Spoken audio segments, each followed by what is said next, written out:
Hello and welcome back. This video is an addendum, whatever you call it, to the last video on the toe control circuit.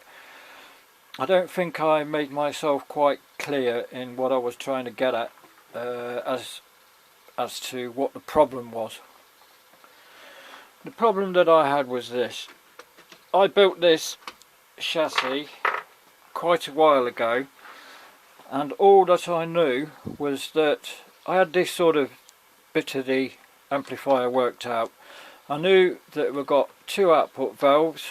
We've got a 12B87, which is quite a heavy current triode, dual triode, as cathode followers, so that we can drive the grids of each 6146 positive. That's what a Class AB2 amplifier is. Class AB2 is used, or was used, to get more power out of valves. You can get a hell of a lot more power because you're driving the grid more positive. And a lot of valves need to be driven, the grids need to be driven more positive because they were designed that way. These are transmitting tubes designed for transmitting high frequency radio. So they are designed to be driven, the grids are designed to be driven more positive. So to drive the grids more positive you need a hefty valve, something like the 12B87. It can kick out a little bit more than your bog standard ECC82, 12AU7, 6SN7. And the other difference is, usually we would have a coupling cap between our phase splitter and our output valves. In this case, in Class AB2, we don't want a capacitor there, it's a direct connection. So, as I was mentioning, with Class AB2 we've got a cathode follower driver, we've got a ECC82 phase splitter, and both of these sort of run off constant current sinks. The constant current sink in both cases allow for less distortion, and with the case of the phase splitter you get a more equal AC output. So this is my problem when I finally, sorry waffling on a bit here, but I'm trying to give a bit more of the background. So I built this, I drilled all this top plate. I knew I would have to include a tone control section, and with that in mind I drilled 3 holes for a B9A valve base. So that would give me, if I'm using dual triodes, like which is your common ECC83, 82, whatever, 81, that's 2 triodes. So we've got 2, 4, 6 triodes. I did have a circuit in mind that used 3 triodes, which is this one. Right, I hope you can see that. So this is the circuit that I used. Some of the values have been changed. I just have a slurp of coffee. So this is the circuit I had in mind all along, which uses half an ECC82, half an ECC83, and let me just put a bit of, what's it over that, this is what I've included, and another half of an ECC82. So we're good, that's great. That means that is our, going back to our amplifier, that means we've got 3 triodes. Great, that's our tone stack sorted, no problem. However, this tone control circuit is an active Baxendol tone circuit. So what we have, we've got a cathode follower to drive it. Why a cathode follower? Cathode followers have got a low output impedance and a high input impedance, which is good. But the thing is, they don't amplify the signal. You get less than unity gain. That means, unity gain means you get a gain of what you put in. What we put in is a little bit less. What we get out is a little bit less than what we put in. It's like, say, a gain of 0.9. So if we put 1 volt in, we get 0.9 volts out ish. A cathode follower, you'll see them in guitar amps and all that sort of thing. driving things with a high capacitance, a lossy sort of circuit. You've seen them on the output of valve preamps, tone circuits, and in something like in guitar amplifiers you'll see them in driving a reverb, spring reverb unit, because they've got you can drive, you know, lossy circuits. Now then, as I mentioned in the video yesterday, this circuit here, which is our tone circuit, is lossy. It's basically an attenuator.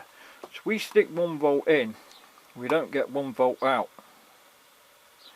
So we could just put our input straight in there without a cathode follower, say something like 1 volt, but we're only going to get about 1/10 of the output out here.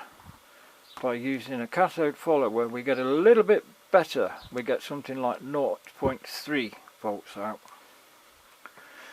Now then, because this is an active circuit, basically a passive circuit, all it can do is cut, i.e. reduce a signal. It can't boost it. An active circuit can boost it. So all your tone control is doing, or what it should do, it should leave the mids alone, but it should boost our bass frequencies or cut them, and it should boost our high frequencies or cut them.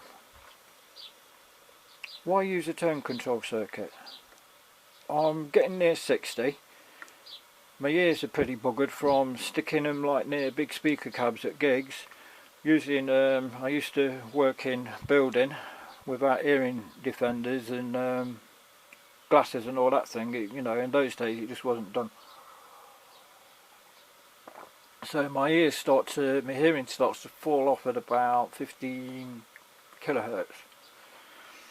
Anyway, so a tone control circuit is good because we can boost the high frequencies to make a bit of a recompense for our crap hearing. And it's always nice to be able to boost the bass a bit, you know. Anyway, so it's an active tone control. So I've dealt with the cathode follower going in and why we use it. And then our output of our tone control circuit goes into an half an ECC83. Now we're using an ECC83 there because it's a high gain valve. It's got a gain of 100 under the right conditions. Also, if you see, we're using 750k anode resistor. In valve amps, the bigger your anode resistor, the higher gain you're going to get to a point. I mean, this here, 750k with a 250 volt HT B+, is driving it more or less into starvation. You're talking like microamps, hundreds of microamps rather than milliamps.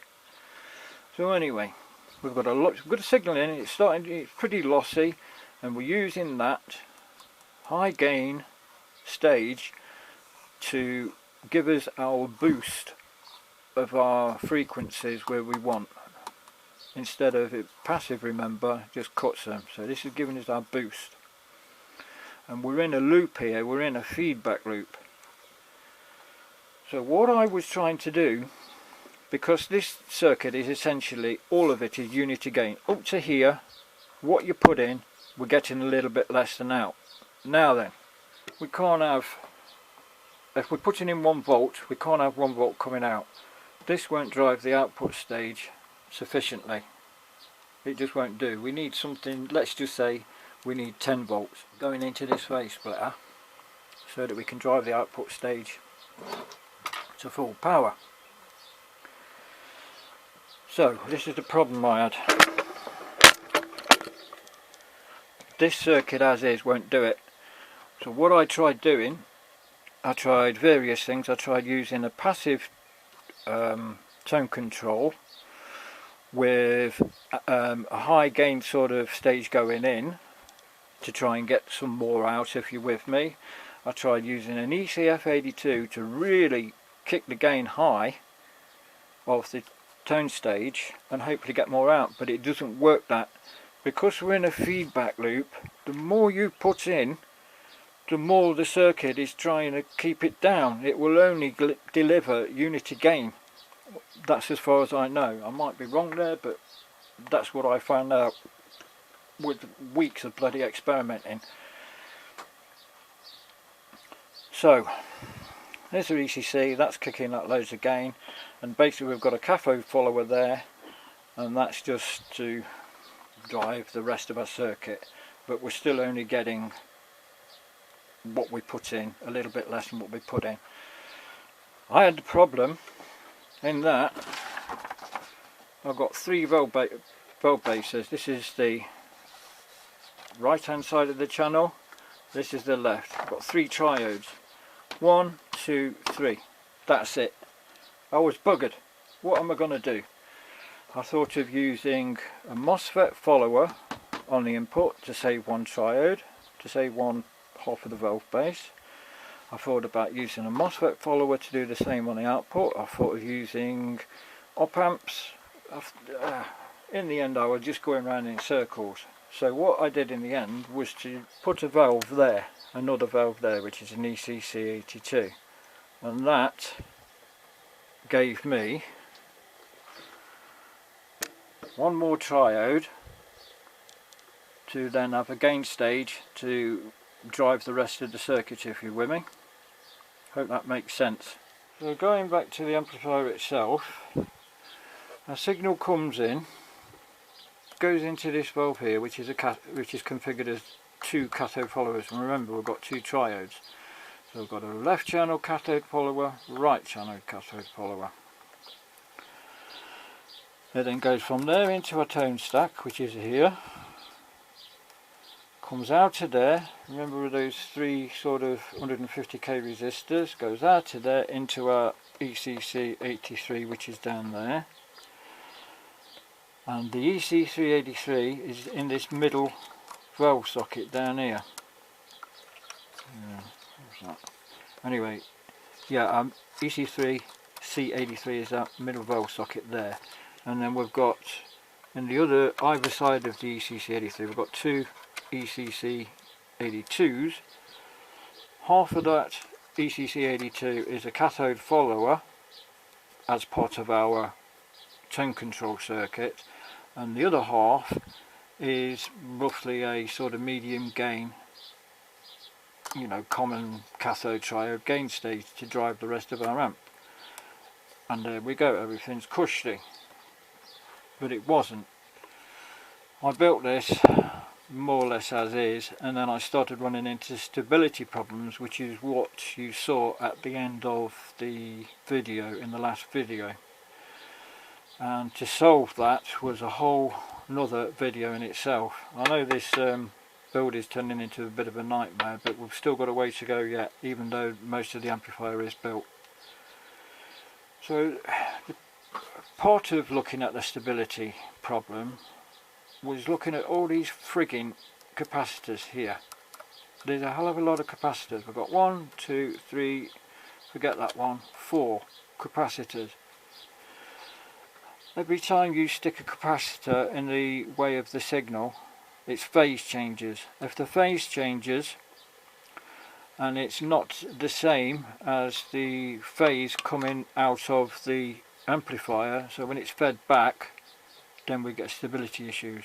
That isn't quite right, but getting into phase and negative feedback loops is a whole video in itself. So if we look at this again,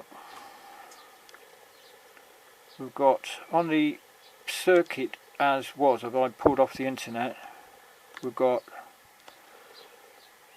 a coupling capacitor here, coupling capacitor coupling our output from our tone control into our ECC83.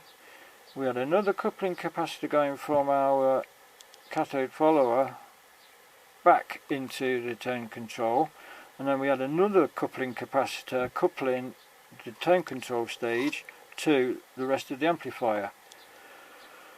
Throw in another coupling capacitor, if you put in a volume pot, it starts to get silly.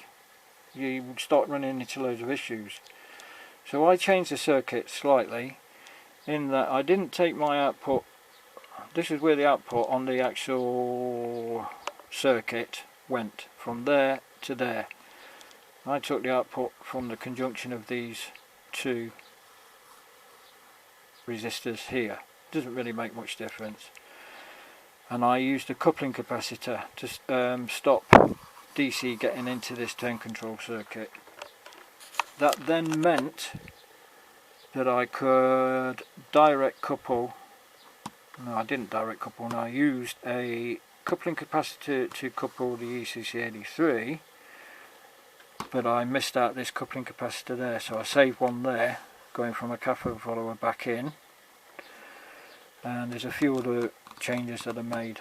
It starts to get more complex when you want to put a switch in there to cut the tone control out of the circuit. So, to wrap up, as you can see, it was a bit of a nightmare. A lot of head scratching, a lot of weeping into fish ponds, and walking the streets at night with a black hat on and all that sort of thing. Yeah. So hopefully in the next one we'll start to deal with the stability issues that I ran into, and the one after that hopefully will conclude this series of lengthy DIY valve tube building thingy. So as you can see, we're more or less there. We're not far off, but we've still got a few hurdles to jump over and a few oceans to swim and what have you.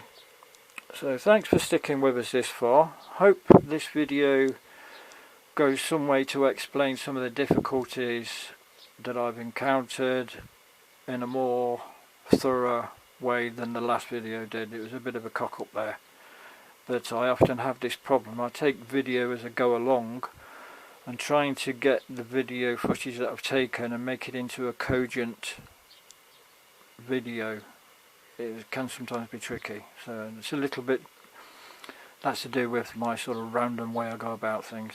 Anyway, thanks for watching, take care of yourselves, and ta-ra for now.